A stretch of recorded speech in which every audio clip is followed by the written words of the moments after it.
Good evening, everyone, and welcome to our live coverage of another Starlink mission from Cape Canaveral Space Force Station, Space Launch Complex 40 from Space Coast. We hope you all are doing fine and geared up for this exciting weekend filled with rocket launches. We are awaiting for a Falcon 9 liftoff at 10:11 p.m. Eastern Time from Slick 40, Eastern Florida for a southeasterly launch for SpaceX Starlink mission. The Starlink mission 6-64 will launch 23 Starlink satellites to low Earth orbit. This launch marks SpaceX's amazing 352nd overall launch.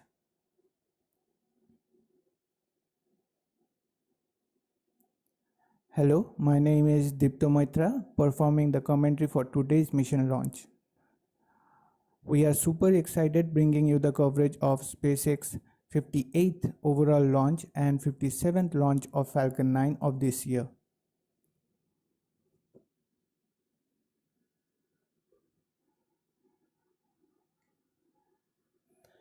This will be the 40th dedicated Starlink mission of the year for SpaceX. Prior to today's launch, SpaceX has launched 880 Starlink satellites so far, over 39 flights this year, and overall 6,528 Starlink satellites to date.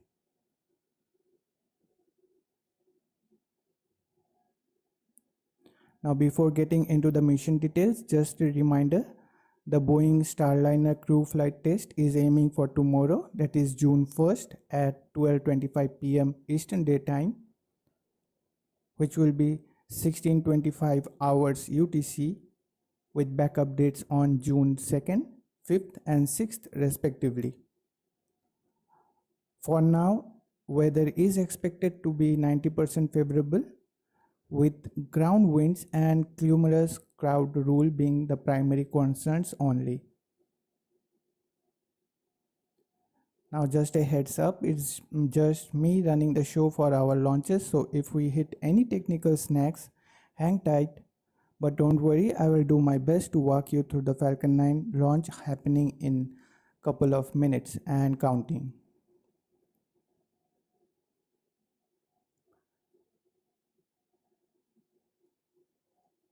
Now let's get back to today's mission.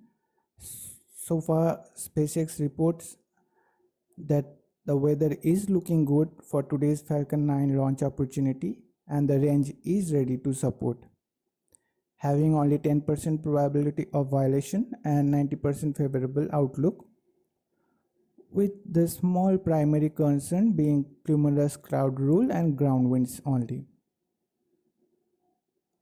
We hope that they are able to launch on time and not have to push too far. But if for some reason we don't launch today, we do have a backup opportunity tomorrow, that is Saturday, June 1st, with launch window opening at 7:08 p.m. Eastern Time. For today's launch, SpaceX is currently targeting a liftoff time of Falcon 9 from Cape Canaveral at 10:11 p.m. Eastern Time, which will be 7:11 p.m. Pacific Time on Friday and 2:11 a.m. UTC on Saturday, that is June 1st.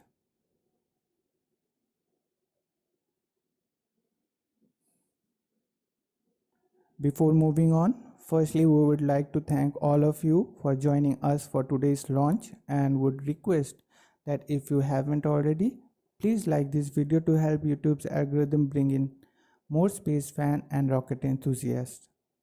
Also, it will be so kind of you subscribing to our channel.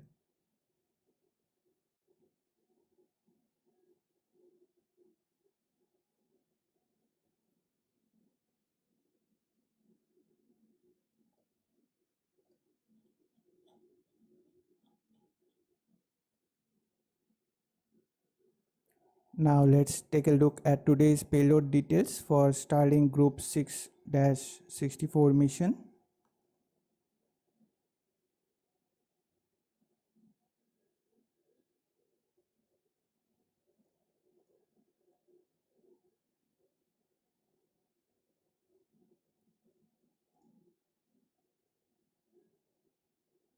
This launch marks the 40th dedicated Starlink launch for this year. A quick fun fact and answer to the question asked in the poll. At the very inception, the two identical Starlink test satellites called Microsat 2A and Microsat 2B were launched on 22nd February back in 2018.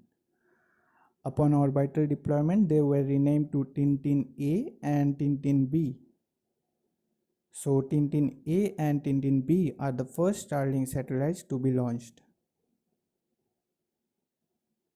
Starlink satellites are built at SpaceX Satellite Development Facility in Redmond, Washington. Today's launch consists of 23 version 2 mini satellites. The version 2 variant of Starlink is too large to fit inside a Falcon 9 fairing and is meant to be launched by Starship. So for that, SpaceX modified the original version 2 blueprint into a smaller and more compact one named version 2 mini. SpaceX also indicated they would build satellites of second generation constellation in two different but technically identical form factors. One with the physical structures tailored to launch on Falcon 9, that is version 2 mini, and another tailored for the launch on Starships, that is version 2. Each Starlink satellite is equipped with powerful 5 advanced Ku-band phased array antennas and 3 dual-band parabolic antennas which utilizes Ka and E-band to provide increased capacity. These antennas utilize Ku, Ka and E-band frequencies, allowing Starlink to provide high bandwidth connectivity that is 4 times more capacity per satellite than earlier versions.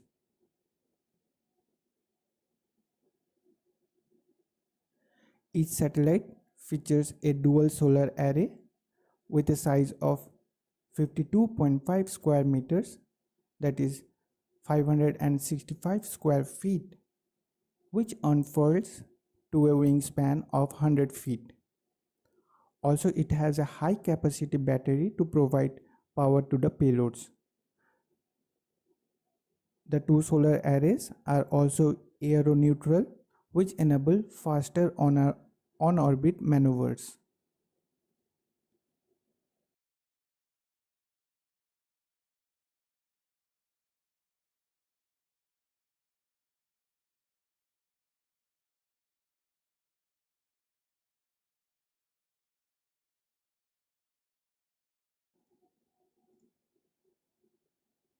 Each Starlink satellite contains 3 space laser transponders, that is optical intersatellite links or ISLs for intercommunications, operating at up to 200 gigabyte per second, which together across the constellation form a global internet mesh that can connect customers anywhere in the world, also enabling the spacecraft to transmit data without local ground stations, providing truly global coverage.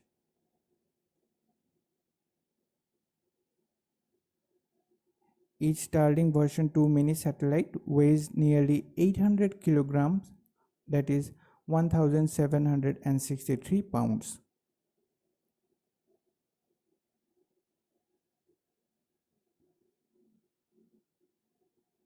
Starlink satellites are equipped with efficient ion Hall effect thrusters powered by argon, which enable Starlink satellites to orbit, raise, maneuver in space, and deorbit at the end of their useful life.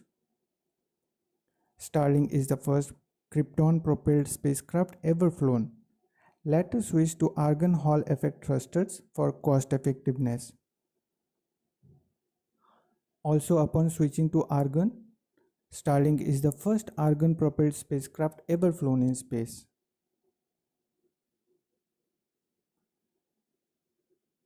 Now, relative to Krypton, the argon required to fuel Starlink version 2 satellites will be practically free.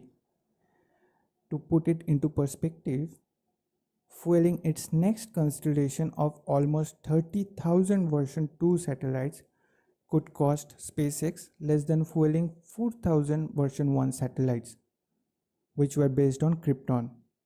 So you can mark the difference in between.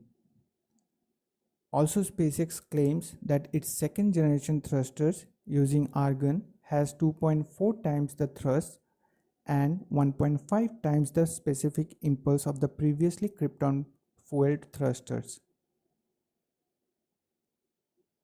Today's payload will be placed in an orbit with an altitude of 530 kilometers and an inclination of 43 degrees.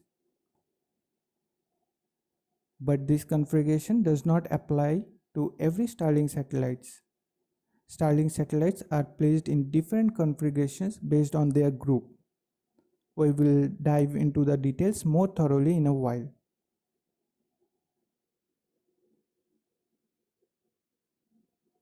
Starlink uses custom-built navigation sensors named Star Tracker that surveys the stars to determine each satellite's location, altitude, and orientation for better possible broadband throughput.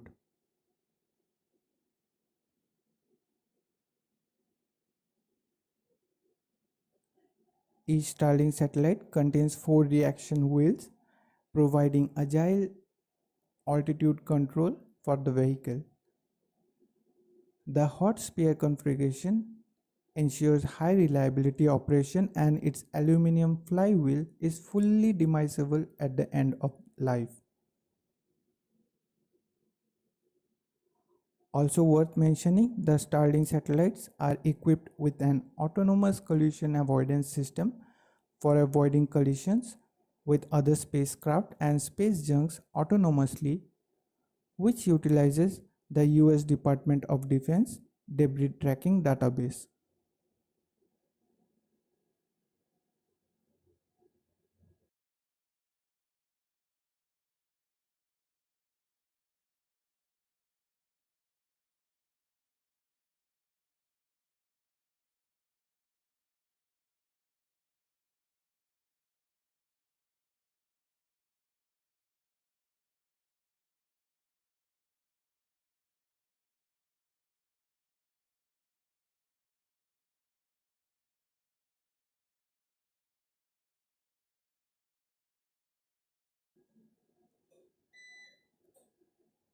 Before moving on, would like to welcome Fairmaid for joining our live stream. Good morning, Fairmaid. Hope you are doing well. Thanks for tuning in. Today is a launch day, you can say. 3 of the launches are in one day, at least for us here in India. All are in 1st of June. We will try to give our best, so make sure that you tune in other launches. And for now, enjoy the stream, and again thanks once again for joining us.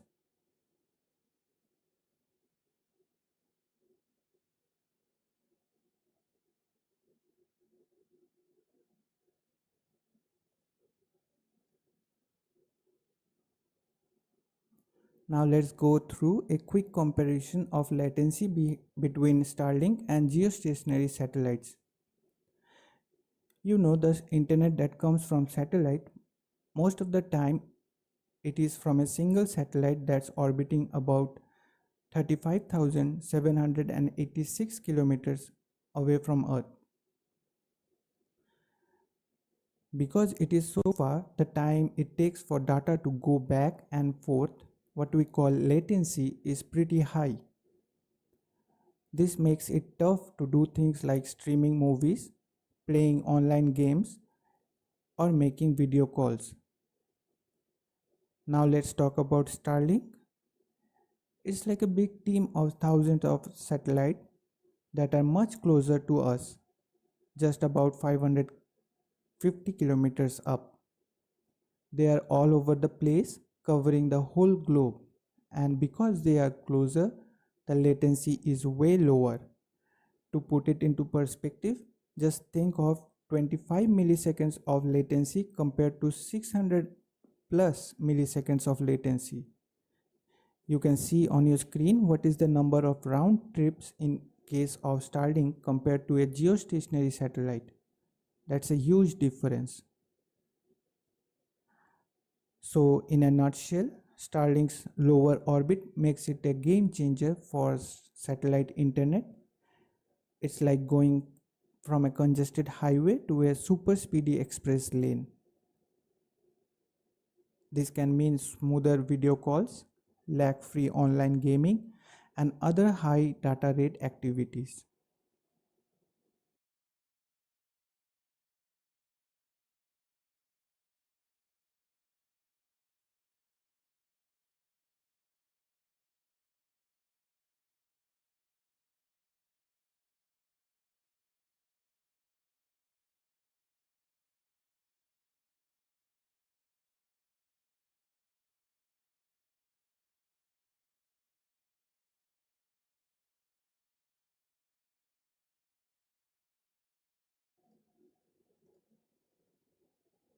Now moving on, let's learn a little bit about Starlink's collision avoidance system. It's quite fascinating to know how, despite having so many satellites around the Earth, they manage to stay safe and avoid collisions. So let's learn about it a little. SpaceX designs the Starlink satellites orbit raising and orbit lowering reference trajectories with a time optimal path planning algorithm. The algorithm includes additional constraints to ensure that the Starlink satellites always remain at a large and safe distance from space stations, other spacecrafts, space debris, and also from other Starlink satellites under nominal circumstances. As an additional safety measure, Starlink's screening system constantly monitors the satellite's planned reference trajectories against the space station and other spacecraft on orbit. The system alerts the Starlink operators immediately when a potential conjunction is detected, and reference trajectories are replanned to change the geometry of the encounter and avoid the conjunction whenever possible. Each Starlink launch typically includes enough satellites to fill several orbital planes. For this reason, a train of satellite is usually divided into smaller trains that depart from parking orbit on different dates to target specific orbital planes, which is also a part of pre-planned conjunction avoidance. Well, with this pre-planned conjunction avoidance, it comes with some disadvantages. About that I am talking now. The technique for avoiding conjunctions at the planning stages are an additional precaution in addition to Starlink's onboard collision avoidance system. In this context, conjunction avoidance during planning refers to designing trajectories that maintain satellites far away from space stations under nominal circumstances. Deconflicting trajectories at the planning stage requires predicting potential conjunctions several weeks into the future, which naturally limits the accuracy of the results. As part of SpaceX's multi-tiered approach to space safety, Starlink's automatic collision avoidance system allows satellites to plan maneuver to minimize the collision probability during close approaches that could not be avoided when planning.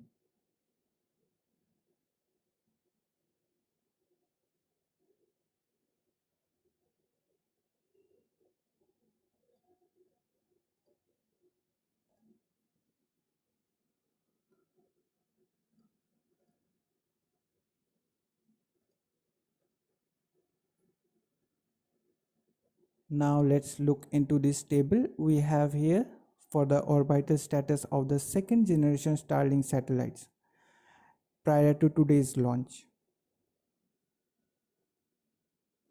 Now here you can see, as mentioned before, you will notice the differences in orbital placement parameters for each group of Starlink satellites. In this case, we have details for groups 5, 6, 7 and 8. So we got the nominal altitude. This is the average altitude at which the satellites in a particular group are intended to orbit the Earth. For example, group 5 and 6 satellites are planned to orbit at an altitude of 530 kilometers, while for group 7 it is 525 kilometers and for group 8 it is 535 kilometers. Now here is a point to be noted is that the satellites can be deployed from minus 50 kilometers to plus 50 kilometers of tolerance relative to nominal altitude, but not exceeding the maximum of 580 kilometers. Next, this is the orbital plane of the satellite and the equatorial plane of the Earth. Different inclinations allows the satellites to cover different areas of the Earth. Now for the satellites in group 5 and 6, they have an inclination of 43 degrees, whereas group 7 and 8 have an inclination of 53 degrees.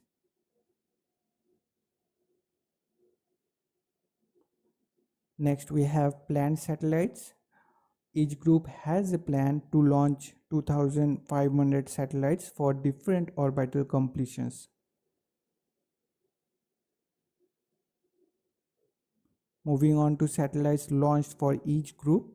Prior to today's launch, the status is: for group 5, 699 satellites have been launched, whereas for group 6, 1364 satellites have been launched. For group 7, 389 satellites have been launched, and for group 8, 61 satellites have been launched so far. Now we have active satellites. This is the number of launch satellites that are currently active, excluding decaying, deorbited or failed ones. For group 5, 688 out of 699 launch satellites are active. For group 6, 1329 out of 1064 launch satellites are active. For group 7, 386 out of 389 launch satellites are active, and for group 8, all the launch satellites are active so far, that is 61 out of 61.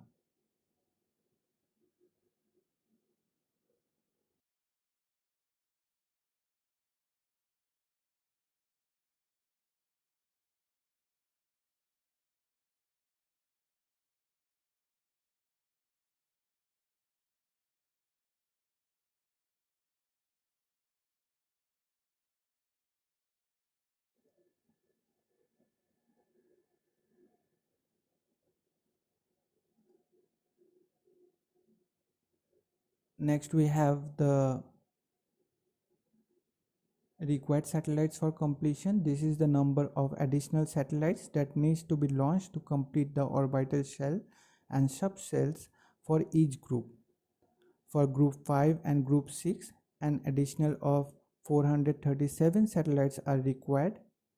For group 7, 2111 satellites are required, and for group 8, more 2439 satellites are required. The committed completion date for half of the target is December 2028, and for the full project is December 2031.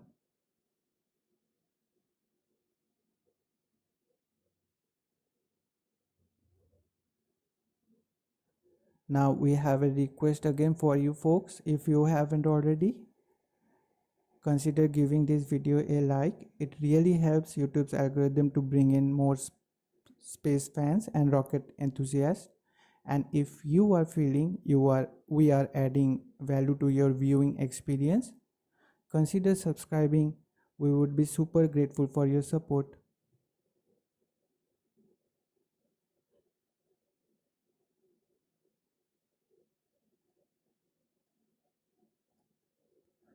Now let's take a look at the flight record for the booster supporting today's Starlink mission. The booster with tail number 1076 supporting today's mission is quite a mature booster with 13 previous flights in its record, including missions like CRS-26, that is Commercial Resupply 26 for ISS, OneWeb Launch 16, Intelsat IS-40E, O3B mPower of Zone 3, Eutelsat 36D, and 7 Starlink missions. Now awaiting its 14th flight, just some minutes away. Previously with Starlink Group 6-59 launch on May 17th, from here only Cape Canaveral, SpaceX achieved a record. For the first time, a Falcon booster with tail number 1062 launched for record-breaking 21st time. Currently, other boosters with tail number 1060 and 1061 have 20 launches so far as their milestones. Hope they will reach their record-breaking milestones soon.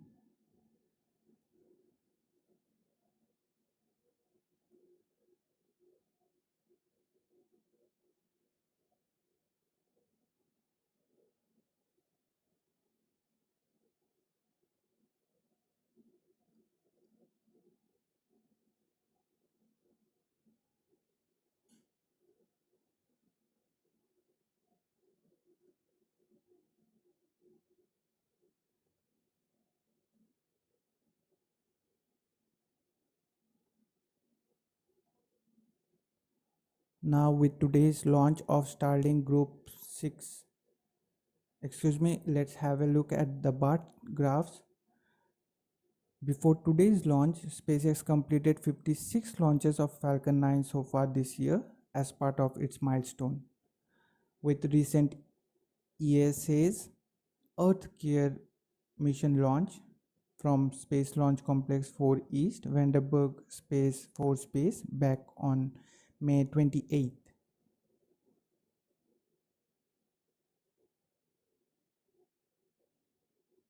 That was an European Space Agency's Earth observing satellite.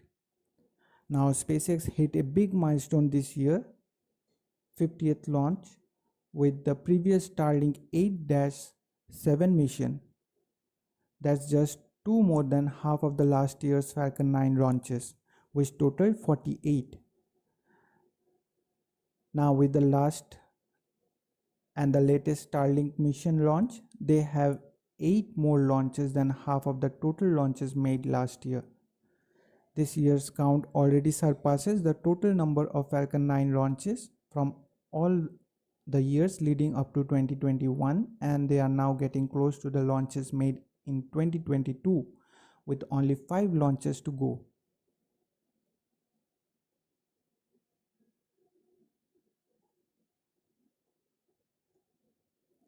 Now with today's launch of Starlink Group 6-64 mission, the bar graph depicts 57 Falcon 9 launches so far this year.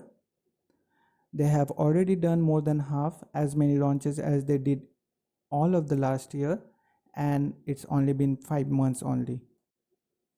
If they keep up with this pace, they are on track to hit 140 to 148 launches by the end of the year. SpaceX is really pushing hard to achieve their big goals. Also, we have an upcoming 4th integrated flight test of Starship, tentatively on June 5th, which is pending regulatory approval.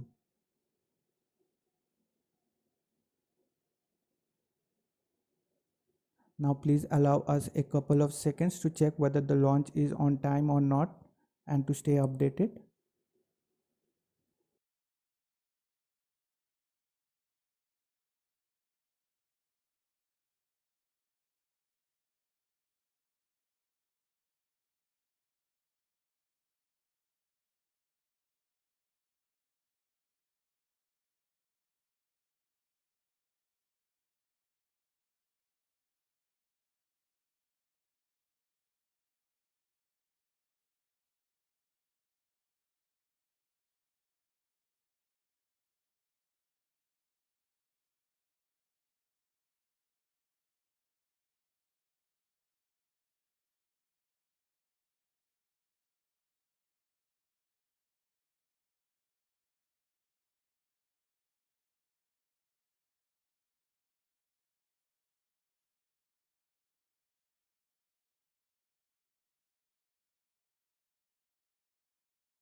So upon checking, we found that SpaceX has delayed the launch a little bit. Now SpaceX is currently targeting for 10:37 p.m. Eastern Time, which will be 7:37 p.m. Pacific Time, both on Friday, and which will be 2:37 a.m. Saturday on June 1st.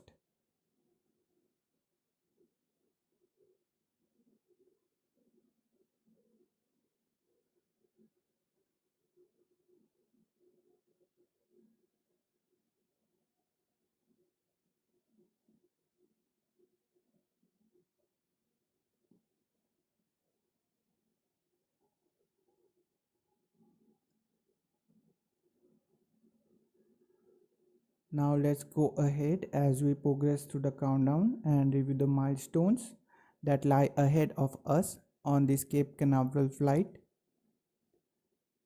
At T-minus 38 minutes, countdown begins as this point when SpaceX launch director gives the go for the start of propellant load.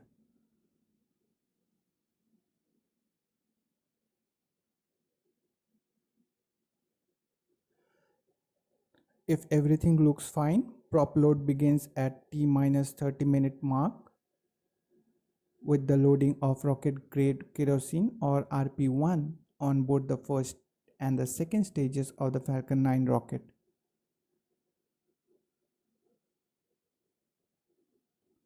At the same time, LOX load, that is super chilled liquid oxygen, is loaded on board the first stage. And then at T-minus 16 minutes, which will be the next event that we are looking for here, that's when the second stage liquid oxygen load begins.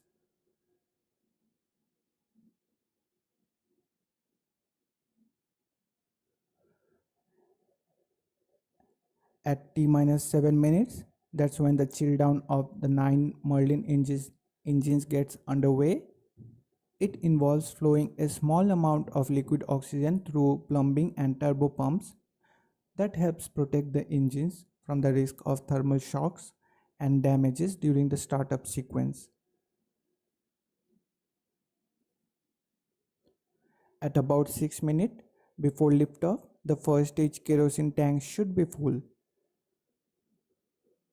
In a T-minus 4.5 minutes, the strong back retract sequence begins.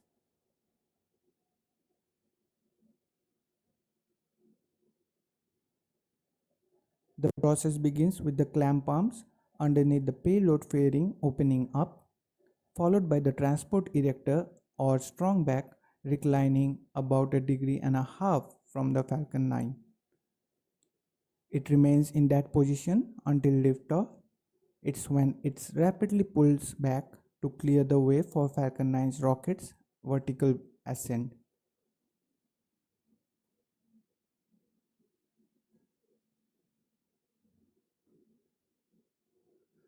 The strong back positioned along the vehicle, also referred as the transport erector, fulfills multiple functions. It supplies propellants, provide air conditioning, pressurization gases, and electrical power. Additionally, it transports the Falcon 9 to the launch pad and positions it for the launch.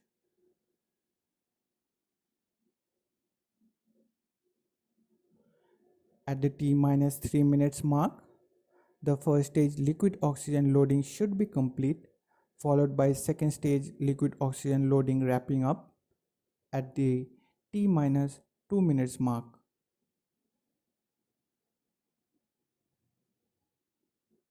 At this point, the Falcon 9 rocket is fully fueled with 1 million pounds of propellant. At T-1 minute mark, the propellant tanks are brought up to flight pressure, and in the final 60 seconds countdown, the control of the flight system, that is launch sequence, is handed over from the ground sequencer to Falcon 9's onboard flight computers.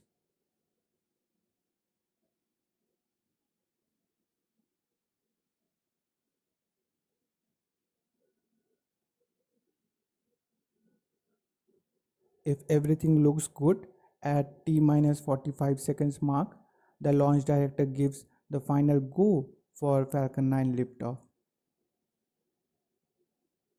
Now at T-3 seconds, the engine ignition sequence start command being issued by onboard engine controller.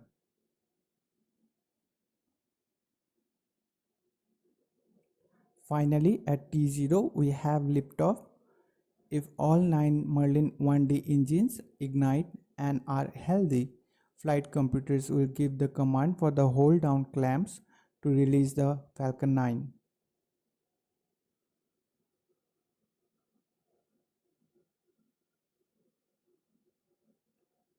Currently targeting at 10:37 p.m. Eastern Time, which will be 7:37 p.m. Pacific Time, both on Friday, that is 31st of May, and 2:37 a.m. Saturday UTC, that is on 1st of June.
Now let's go ahead and briefly step through the trajectory for today's mission.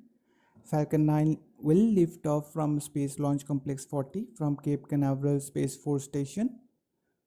With the spacecraft on board, the batch of 23 Starlink satellites for a southeast trajectory heading into low Earth orbit, that is to the 6th shell of Starlink constellation, indicated by that green line on your screen. The red line indicates where the Falcon 9 first stage will land after stage separation, just a little later, leaving Florida's Space Coast. This is going to be a drone ship landing using autonomous spaceport drone ship. For today, it is A Shortfall of Gravitas drone ship, one of the 2 here on East Coast, which means that the first stage booster with tail number 1076 flying for the 14th time will be returning heading out to the drone ship for its landing.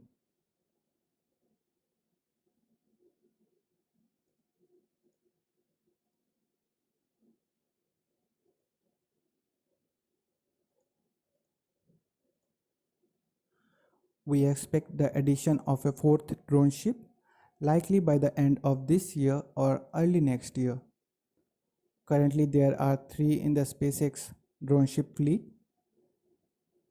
Of the 3 drone ship, Just Read the Instructions and A Shortfall of Gravitas are stationed here in Florida, while of course I Still Love You is stationed in California.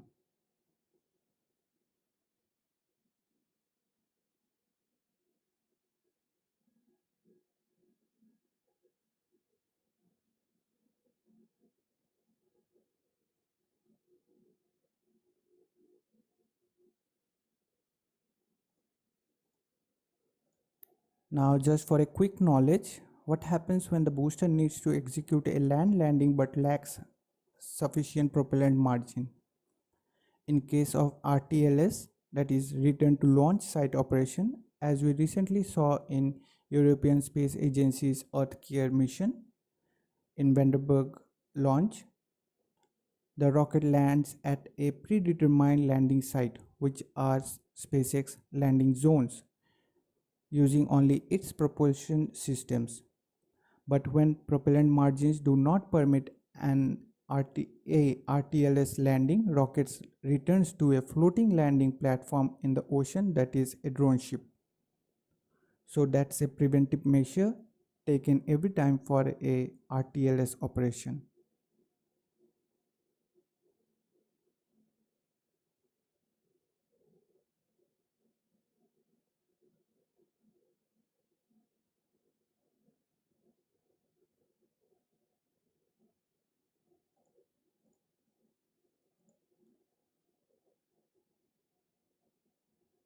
Now coming to the fairing recovery,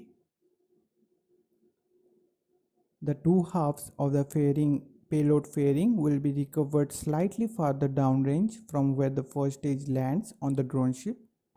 After, they will smoothly splash down with the guidance of parachutes.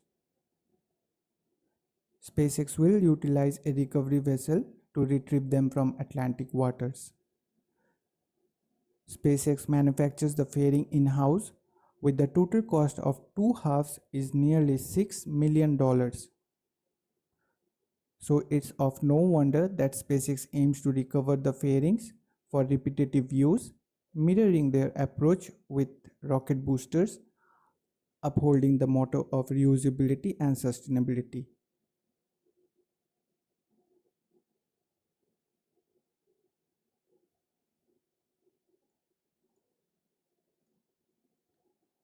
You can see on your screen how a fairing recovery looks like. Today's supporting recovery vessel is Doug, another recovery vessel Bob, currently awaiting its next assignment. For the previous Starlink Group 6-60 mission, the supporting fairing recovery vessel was Doug only. And for ESA's Earth Care mission, Go Beyond was the supporting recovery vessel.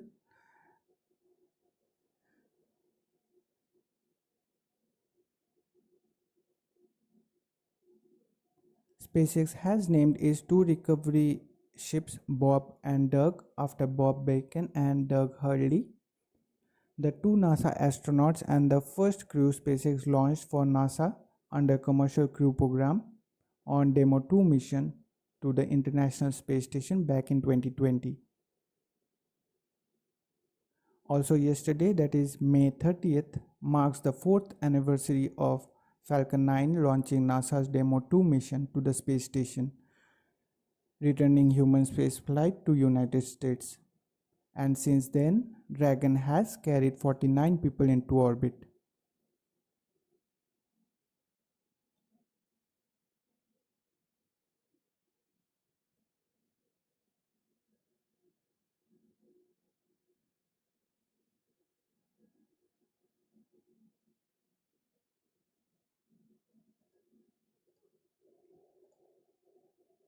Now here is a video of a fairing half. As you know, that protective shell from rocket's payload, it's making its way back, plunging through the Earth's atmosphere, and the coolest part is that it's got that mesmerizing halo around it. It's a sight to behold, man.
Now let's have a quick look through the launch timeline for the Falcon 9 passing these events following liftoff.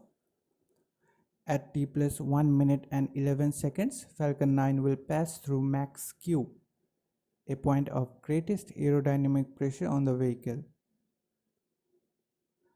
Then there will be a couple of different events in rapid succession. First will be the first stage main engine cutoff, that is MECO, at t plus 2 minutes and 25 seconds,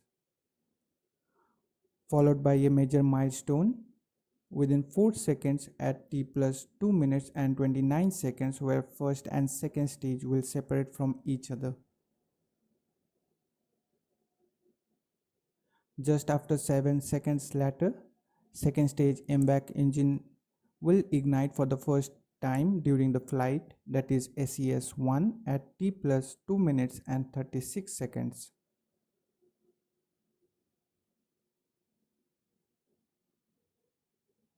Coming up next at t plus 2 minutes and 58 seconds mark, Falcon 9's payload fairing will be jettisoned. At t plus 6 minutes and 3 seconds, the first stage entry burn will begin, lasting for 21 seconds up to 6 minutes and 24 seconds mark, ending the entry burn for the first stage.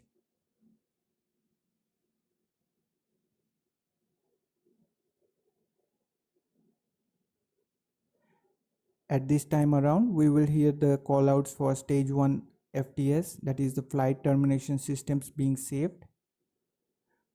For stage 1 FTS is saved, or one can say flight termination systems are turned off or disabled after the re-entry burn, while the stage 2 FTS is saved after the orbital insertion burn.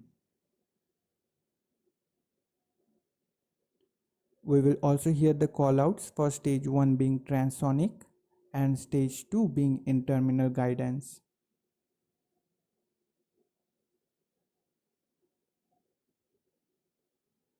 Next major milestone at t plus 7 minutes and 49 seconds, the first stage landing burn will commence, which will orient and set up the first stage for SpaceX iconic precision landing.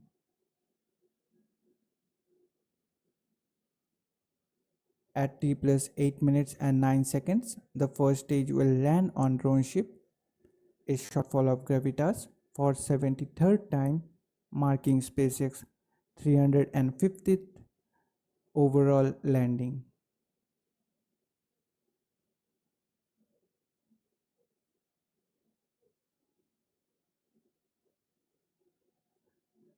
The second stage MVAC engine will shut down, that is SECO-1, and enter into a parking orbit at t plus 8 minutes and 39 seconds.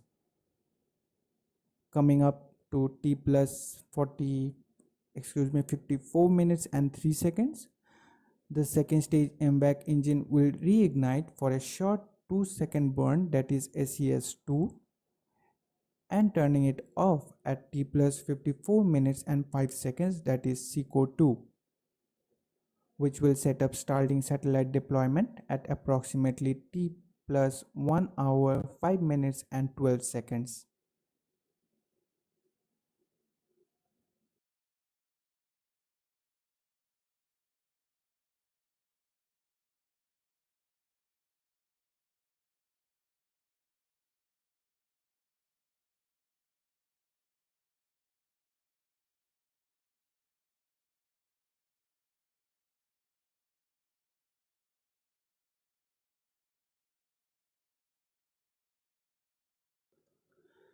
Please allow us a couple of seconds as we reschedule the live stream for NASA's pre-fire mission launch of Rocket Labs,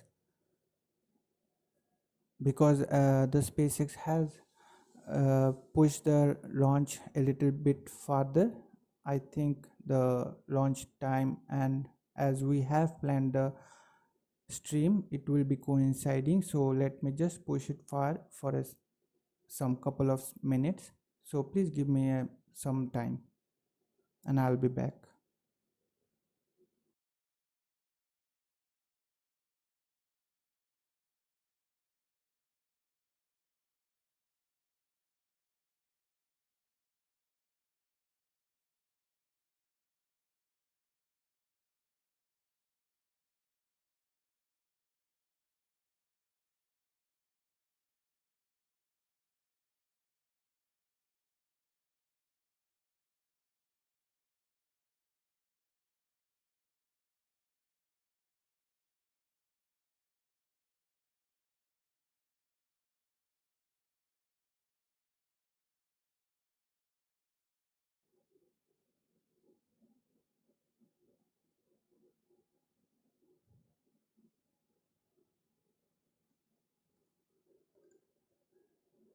So here is a short time-lapse video of onboard view of a Falcon 9 first stage from liftoff to a land landing.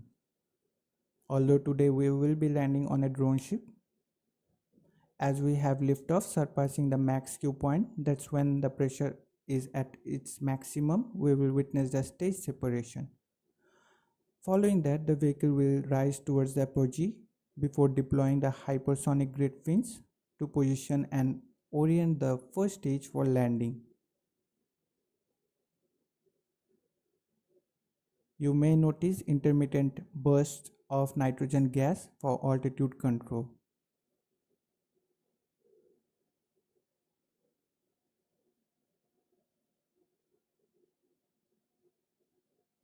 Then there will be an entry burn as we re-enter the Earth's atmosphere to slow down and protect itself from the heat of re-entry.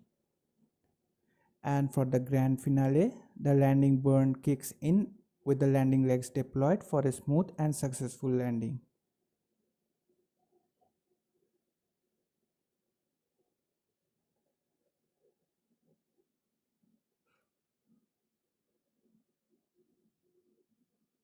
Now, if you are still vibing with us, how about giving a video a like? It helps YouTube's algorithm catch the drift and brings more space lovers and rocket buffs our way. And if you haven't subscribed us, now is the time. We'd be totally amazed to have you on board. Your support means the world to us. So now coming to some stats related to today's mission launch. Today's launch marks 352nd SpaceX overall launch and the 40th dedicated launch of Starlink satellites for this year.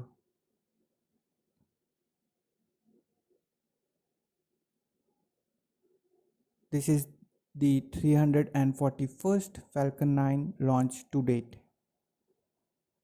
This will be the 14th flight of the particular Falcon 9 booster supporting today's mission with tail number 1076.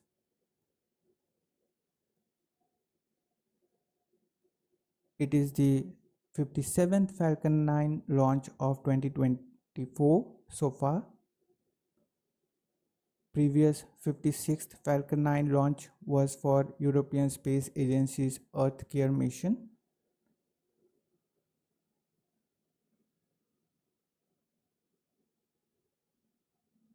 And is SpaceX 58th overall launch of this year, including the third integrated flight test of Starship.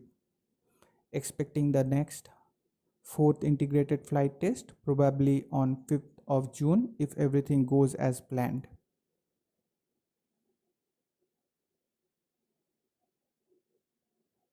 This is SpaceX 286th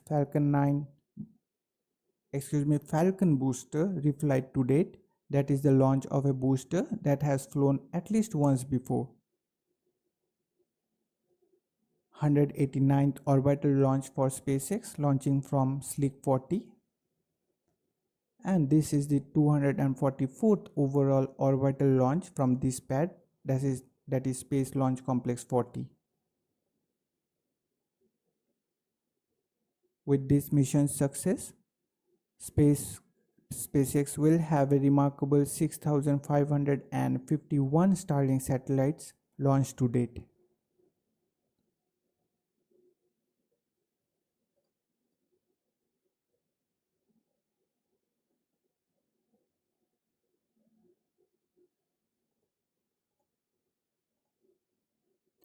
Now moving on to some reusability statistics. This launch marks 272nd Falcon 9 launch reflight to date.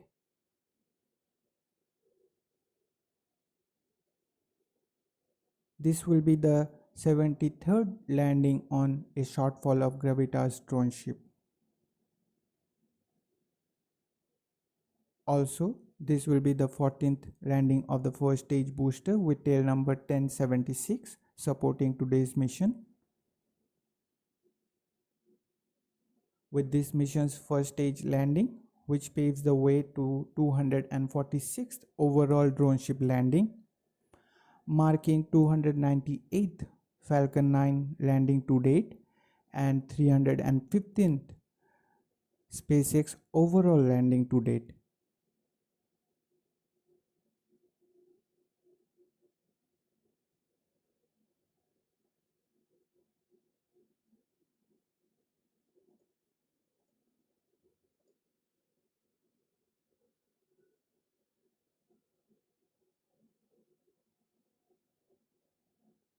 Speaking of drone ship landing, it is worth mentioning among the drone ships, A Shortfall of Gravitas has a flawless record with zero unsuccessful landing attempts and 72 successful landings.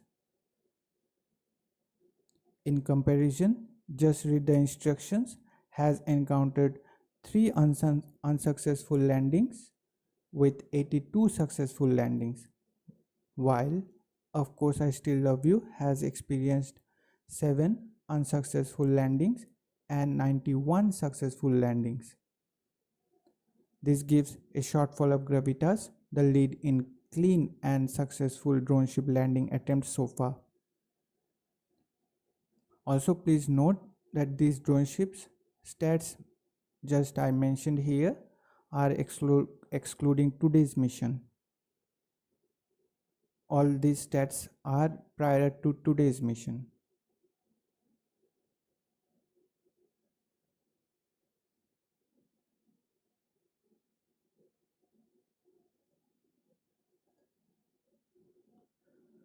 Now let's have a look into some key stats for SpaceX launches in this year, including today's mission. So SpaceX has a total of 58 launches, and out of those 17 were non-Starlink missions. Recent non-Starlink mission we witnessed was European Space Agency's Earth Care mission. Before that, another non-Starlink mission, that was NROL-146 mission, both launched from Vandenberg Space Force Base.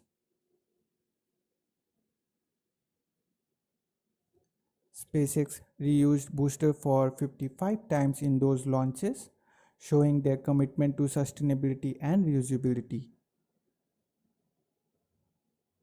Now looking into geographical distribution, they have 39 launches from the East Coast, with 12 from Launch Complex 39A, that is Kennedy Space Center, and 27 from Space Launch Complex 40, including today's one, that is from here at Cape Canaveral Space Force Station. On the West Coast, we have 18 launches, all from Space Launch Complex 4 East, that is Vandenberg Space Force Base.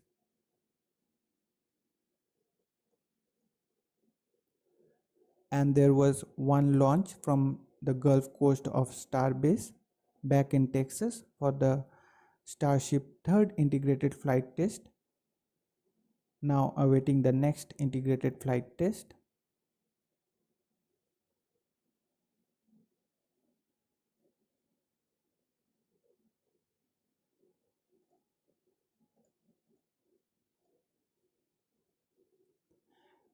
As for landings, they have nailed it 56 times.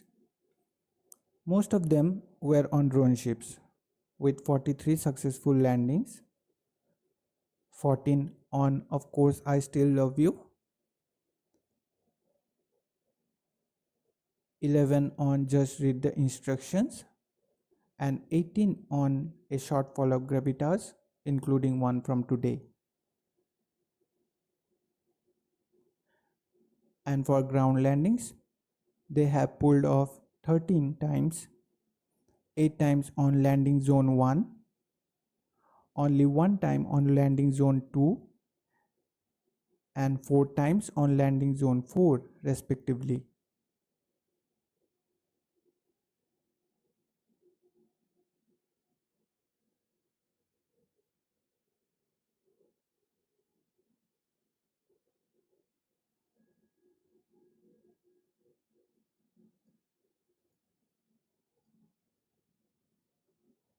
Moving on to this year's orbital launches, including today's one, we got this pie chart here. The United States is dominating with 66 orbital launches, launch comprising a substantial 61.1% of the global total. Recently on 25th May, we had Rocket Lab's 48 Electron launch of NASA's pre-fire CubeSats. Now tomorrow is the next one, that is the pre-fire and ice mission. So be sure to tune in.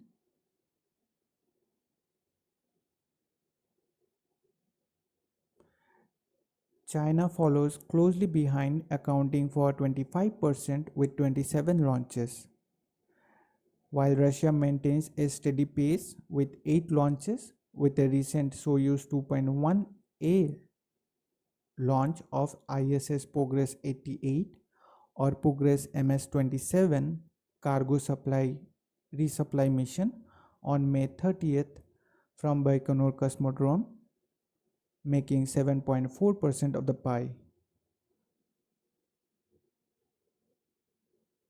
While Japan has 3 launches so far, making 2.8% of the pie, both India and Iran have entered the fray with 2 launches each, making 1.9% of the pie. While it's a close competition, but the United States and China are undeniably dominating the space race this year.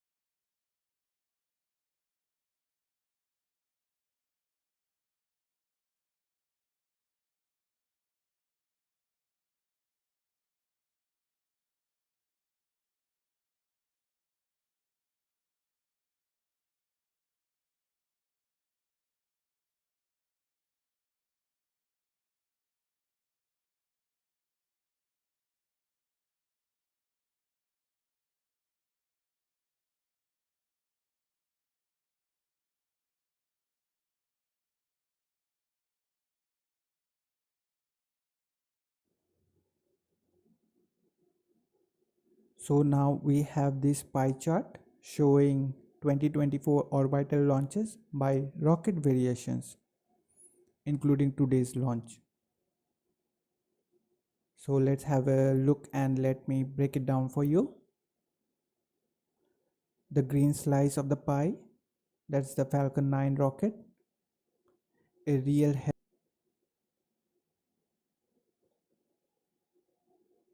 Then we got this pink slice labeled others, which is the mix of different rockets including Delta IV Heavy, Starship, Vulcan Centaur, ISRO's GSLV Mark II PSLV-DL, Japan's H3 and H2A, Iran's Simorgh or Kayam 100, Russia's Angara A5, China's Gravity 1 and others. The names are not exhaustive and the list is a little bit long to read all those names, so I'm just concluding with some of the major ones. So they have got 31 launches in total, which is 28.4% of the pie, which is quite impressive. Next up, we got Rocket Lab's Electron with 6 launches, making 5.5% of the pie.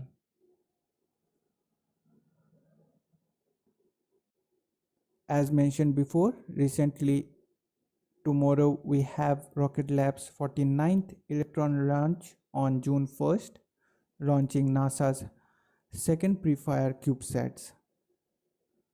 As we will be streaming, so please consider tuning in. We will be glad to have you all joining us there.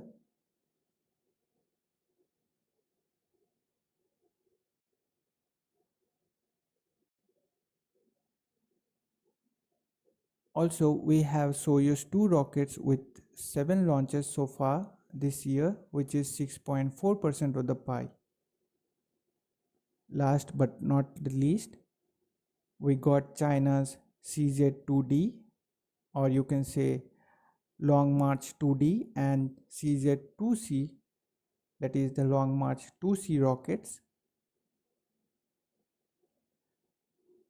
The CZ2D has 5 launches, making 4.6% of the pie, and CZ2C has 3 launches with 2.8% of the pie. There might be smaller slices of the pie, but every launch counts.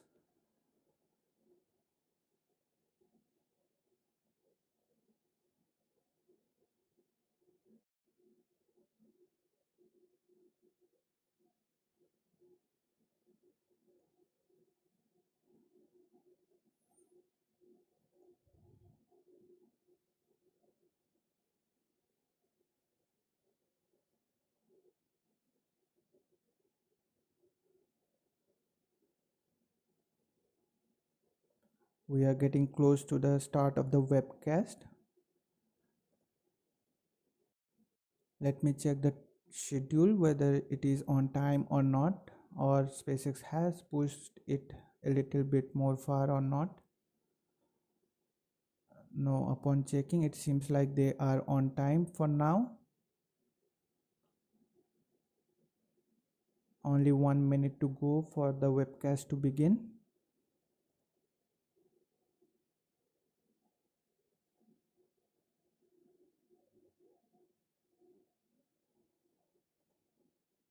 So meanwhile, we would like to request you, if you think that we have added value to your viewing experience, please consider subscribing to us and giving a like to this video. You giving a like to this video will help the YouTube's algorithm to push this video to reach more space enthusiasts and rocket chasers to find this video out.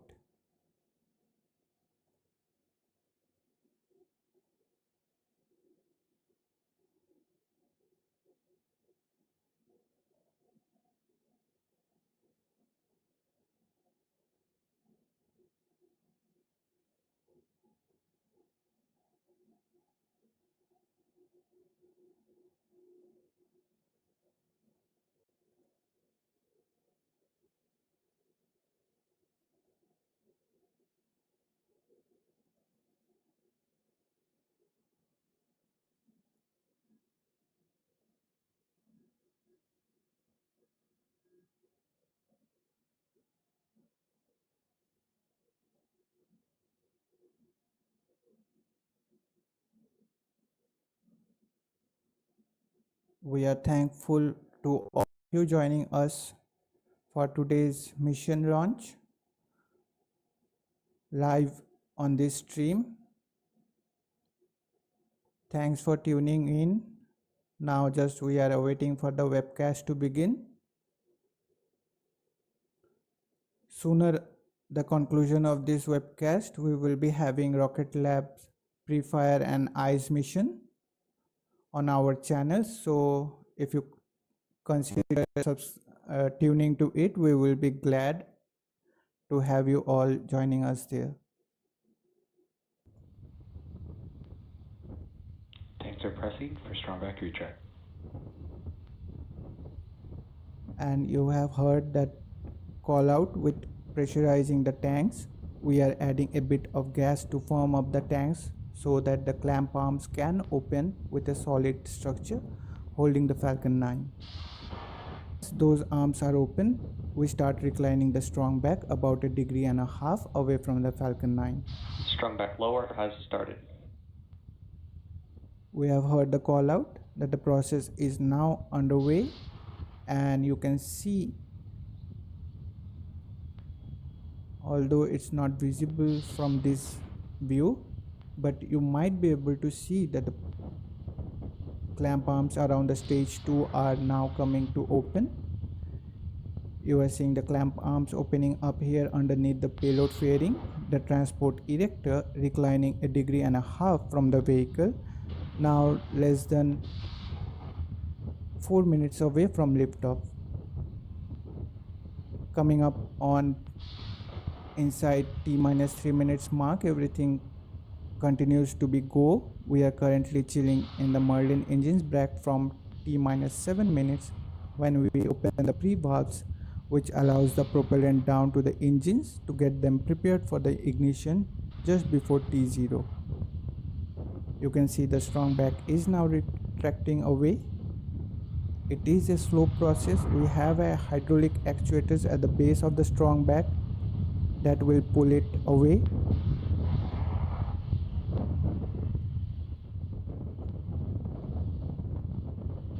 Also, we can hear the sound of the wind blowing there.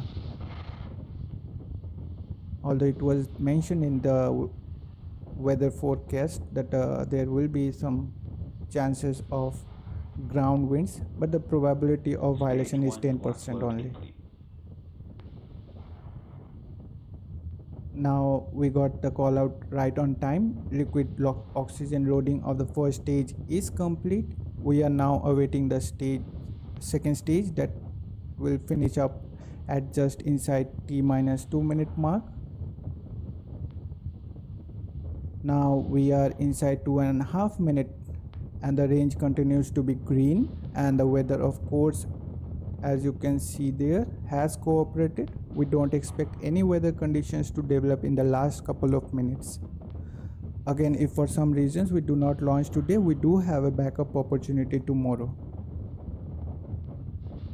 We will be listening in a couple of seconds for LOX load close out on second stage. Stage 2, LOX load complete. Call out for ground gas, we got the call out for stage 2 LOX load being complete. All propellants are now on board the Falcon 9 with 1 million pounds of propellant. We are now beginning to vent down the pressure that was in the tubing on the strong back. That's why you can see those clouds coming out. Call out for ground gas closeout. That's where we bleed the pressure off and the cold gas when it reacts with the moist humid air, which gives you that nice white cloud, an indicator of launch upcoming. Next event, T-1 minute, we should be hearing the call out that Falcon 9 flight computers are in startup and controlling the rocket for the remainder of the countdown. Falcon 9 is in startup. Right on time. Falcon 9 flight computers on stage 1 and stage 2 are running the rocket to the last minute of count. Now let's listen to the go callouts. LD, go for launch. SpaceX launch director giving go for the launch. We are coming up on T-30 seconds. All systems continues to remain go for launch of Falcon 9 and Starlink. T-30 seconds.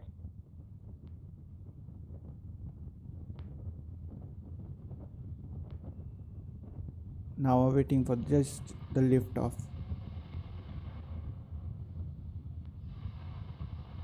15 seconds. We are now inside the 15 seconds mark.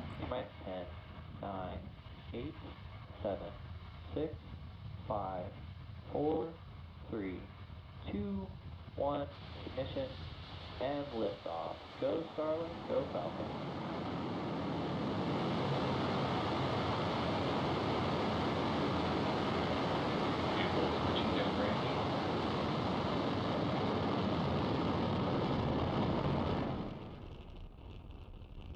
And we have liftoff. Falcon 9 has cleared the tower.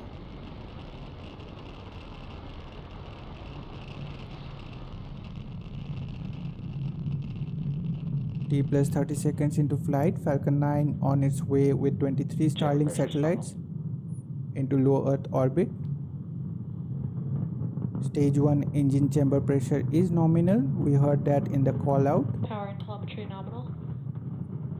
Good and healthy call outs there. Power and telemetry and propulsion is nominal. We are into the Falcon 9 throttle is bracket. supersonic.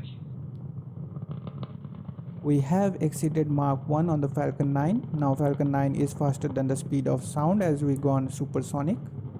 Next event is Max Q. Max Q. Max Q call out. We are through the period of maximum stress on the vehicle. We have throttled the Merlin engines back up to full power. Next, we will be hearing a call out for MVAC engine chill.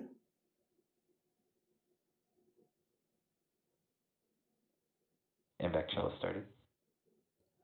Right now, we have started to chill down the MVAC engine on the second stage prior to its ignition, just after stage separation. Now, after that, coming up 3 events in rapid succession: the shutdown of main engine on first stage, that is main engine cutoff, MECO, followed by stage separation and ignition of second stage MVAC engine, that is SES1, that will boost the payload into low Earth orbit. So let's hear the call outs.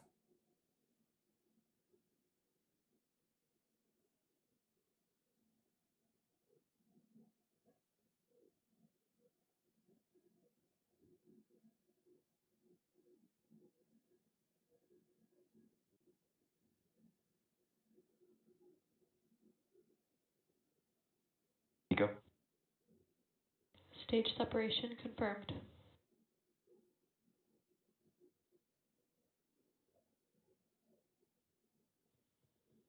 MVAC ignition. So we got all the 3 callouts for MECO, stage separation and MVAC ignition for the second stage. Now the first stage nitrogen thrusters is now beginning to reorient the first stage, and the flight computers has commanded the 4 hypersonic titanium grid fins to slowly begin deploying. Now separation confirmed. Now we got the call out that the fairing has successfully separated. You are looking right now a view of the first stage. Although it's a little dark, which continues under the power of only the grid fins, and it will continue to rise towards apogee before descending back down towards the landing on drone ship A Shortfall of Gravitas, stationed in the Atlantic Ocean. Second stage, meanwhile, in the middle of its 6-minute burn, is on its way into the parking orbit.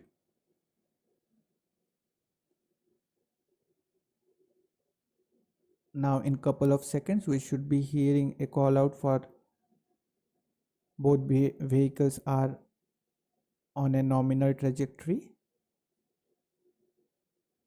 Also for stage 1 FTS being saved.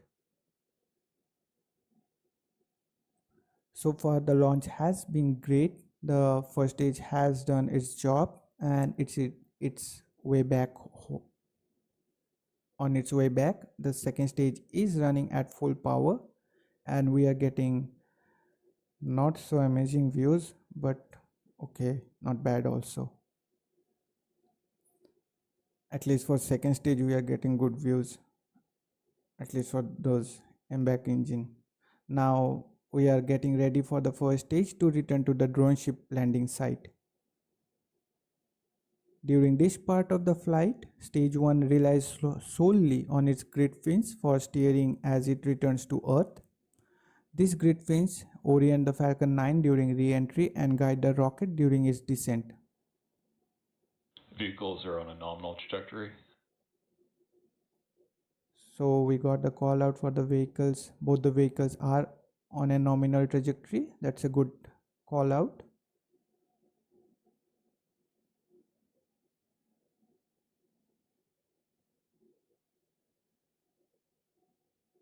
Right now we are viewing the second stage, but occasionally maybe right now we are not able to see, but occasionally you can see nitrogen gas bursts from the first stage for altitude control. These are basically used to position the vehicle as it heads back towards the drone ship. Some feeble nitrogen gas bursts on the first stage you can see on the left side of your screen. Now we are expecting a call out at t plus 6 minutes and 3 seconds for stage 1 entry burn Stage 1 startup. FTS has safed. Stage 1 entry burn startup. And there's confirmation we had just lit 3 of the Merlin 1D engines on the first stage. As you can see now, we are rapidly slowing the vehicle down as it enters the Earth's atmosphere, and this burn should last just around 21 seconds up to t plus 6 minutes and 24 seconds approximately. Stage 1 entry burn shutdown. And there we go. That's the confirmation of the shutdown of entry burn on the first stage. Falcon 9 first stage is equipped with 4 landing legs. Stage 2 FTS has safed. And those are made out of carbon fiber with an aluminum honeycomb. They are placed symmetrically around the base of the rocket and they will deploy just prior to landing. We got the call out for stage 2 FTS being saved. It means that the stage 2 already got its Vehicles orbital. are on a nominal trajectory. It means that stage 2 has already got its orbital insertion burn. That's why we got the stage 2 FTS being saved call out to here. Now we will be hearing a call out for stage 1 being transonic. Stage 1 transonic. You just heard the call out. Stage 1 is now traveling slower than the speed of sound as it heads towards landing. As of speaking of landing, we are just about 60 seconds away from that. We should be hearing a call out next for stage 1 landing burn.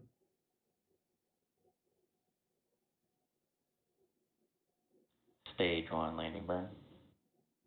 There we go. Great shots of that landing burn with that Stage 2 center terminal guidance. E9 engine now lit. We are slowing down the vehicle very rapidly. Should be seeing those landing legs deploy any seconds now. Stage 1 landing leg deploy.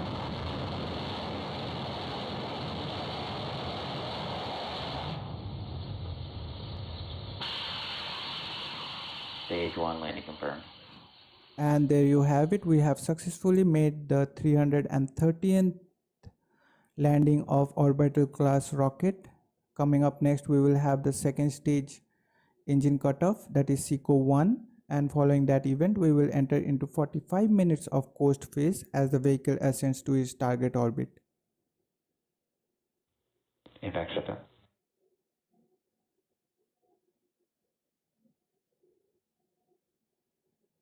We got the call out for MVAC shutdown.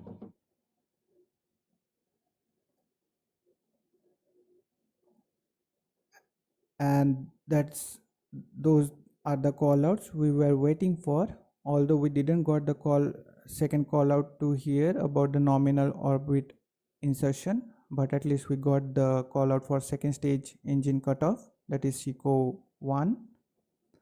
So today's landing marks 315th overall landing of an orbital class rocket. With that, we will wrap up our coverage for now. Be sure to check out the social media for confirmation of Starlink deployment. And we want to thank all of you joining us with today's launch, and we hope you all enjoy the weekend, as this weekend is full of launches. Also, we hope you enjoyed the stream. Once again, thanks for joining us, showing your such patience, love and understanding, staying till the end.